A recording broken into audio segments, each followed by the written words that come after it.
Welcome to Plovdiv, Bulgaria. We're looking forward to showing you this town. It's popular with expats from all over Europe as well as the world.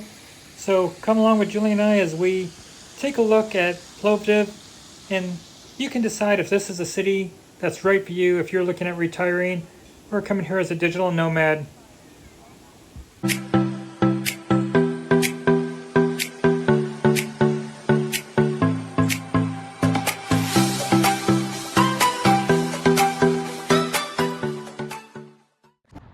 So this is the building that our Airbnb is for the next month, and we'll go take a look inside.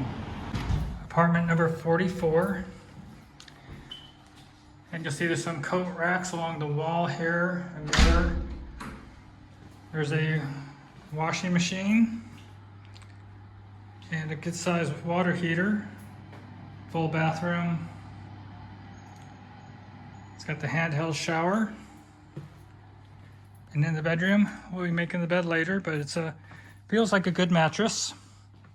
Got some good storage in the closets over there. There's an outside balcony.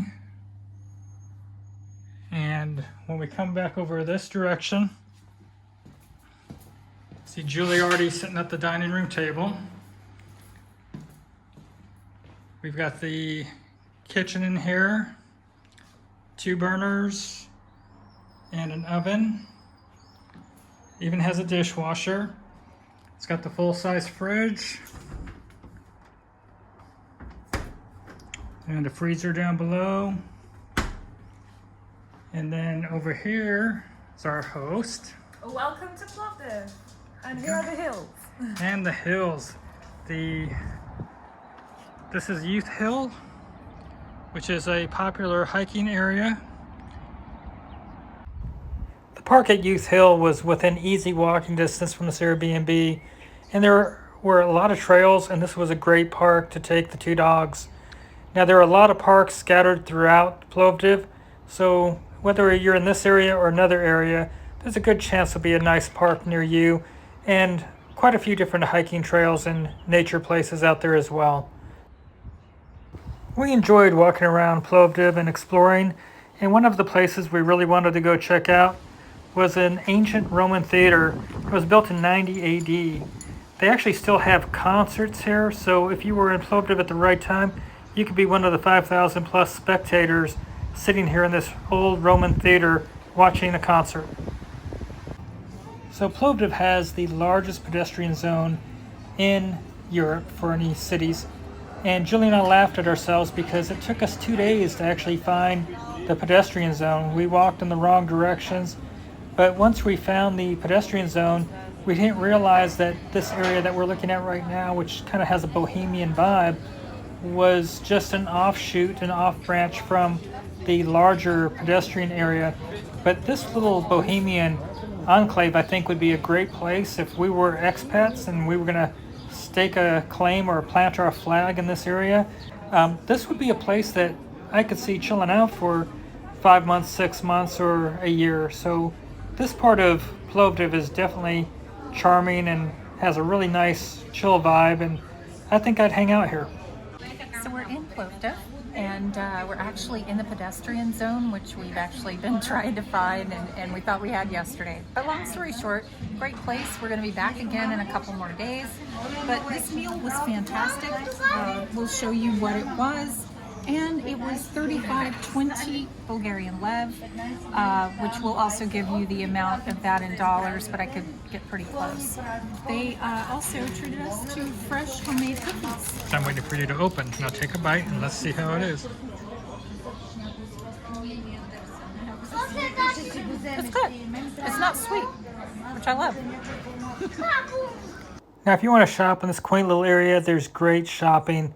But if you like the malls, it's almost like being in the United States. You come into this mall and you start looking around, you'll start seeing some signs that look very, very familiar. Starbucks, anybody? And your Subway right there in the food court. We go around the corner, US Polo. And of course, that Swedish Furniture store, IKEA. We had to walk through, and what we noticed is in most restaurants and most places we go, things seem to be about 40% different than what we're used to seeing. So normally what we would see in a dollar price, it's the same in Lev. So we almost kind of feel like it's a 40% discount on anything we see. And I think that's kind of a good rule of thumb, that when you're in Bulgaria, it's about 40% off. Okay, everybody, so it's time for another haircut. I'm in the elevator in the building that we have our Airbnb in. The place where I'm getting my haircut today in Bulgaria is literally in this building downstairs. So the background on this place is I didn't do any research on it. It's based solely on convenience. Because when I walk out this elevator, if this door ever opens up, I'm going to walk through our lobby and out this front door. And when I get to this front door, it's going to be right here, immediately to the left is where the barber shop is. So this is the place where I have an appointment today in really about 2 minutes. This barber shop was clean, and it catered mostly to younger students. There's a medical university right in the area. So I had Alex as my barber. So this is Alex? Yeah, I'm Alex. Nice to meet you. Nice to meet you. So he's gonna be cutting my hair. So I opted to go ahead and get a hair wash today, which normally adds a little bit onto the price of a haircut, at least it does in the United States. The average price in the US that I would typically see would be anywhere from a $16 to $25 haircut. So we'll say on average, I was putting out about $20 a haircut in the United States. Alex seemed to know what he was doing. He was pretty fast and efficient, and at least in my opinion, I was looking better than what I looked like when I walked into the place. Now, what can make this better? A beer? Getting a beer. Complimentary. Alex noticed that we both had great taste in shoes, and basically we were wearing the same shoe. So we had a chuckle over it. Thought I'd share it with you. Okay, so I've got the haircut over here at the barber studio, but the total was 20 lev, which comes out to about 12 bucks, but I also got a complimentary beer. So, you know, it may be a little bit more expensive than some of the countries, but it's definitely cheaper than getting a haircut in the United States. So this is Warren laying in bed. He has a migraine. So he has his blindfold on, he's chilled, and the lights are dim as can be because it's the bright of day. But anyway, Warren, how do you feel? I think I might get sick. I'm dizzy. My head's killing me. Okay. Well, Arya's here to protect you. And anyway, this is part of the reason that we retired early. Once I was able to bounce back from the migraine, we were back downtown in Plovdiv to check out the pedestrian zone and explore further. Plovdiv claims to have one of the longest pedestrian zones in Europe, and it goes under the bridge here underneath the road, and the pedestrian zone continues on the other side. And it's about 1.7 kilometers. If you're new to our channel, Julie and I, we retired early to explore the world, and we're traveling with our 2 dogs, and we're sharing with you, our viewers, what it's like to live somewhere. We're looking at the cost of living and trying to share with you anything that we feel is relevant about our experiences in these locations. And of course, we do the tourist stuff, and we have adventures as well. So we'll hope you're subscribed and that you'll give this video a like, and you'll follow along as we travel the world and go place to place. So right in the middle of the pedestrian zone in Plovdiv, you have this Roman ruin showing some of the ancient history that goes back over 4,000 years.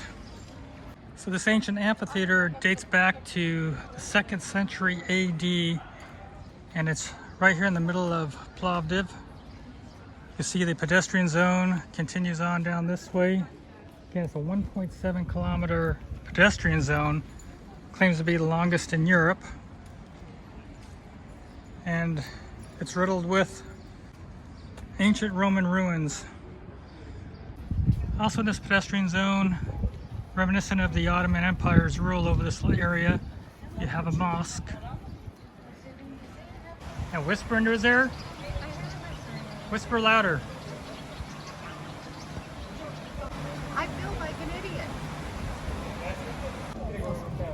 Plovdiv is a nice town, and we can see why a lot of expats come here.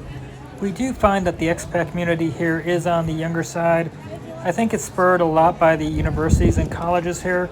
So I'd say the average age of the expats are in the 30s. There are some retirees in the area, but regardless if you're young or old, Plovdiv is a place that you might want to consider for a great quality of life and quite a few things to do and that bohemian vibe and atmosphere. So we'll hope that you'll follow along, and until next time, have a great day, everybody. Bye-bye.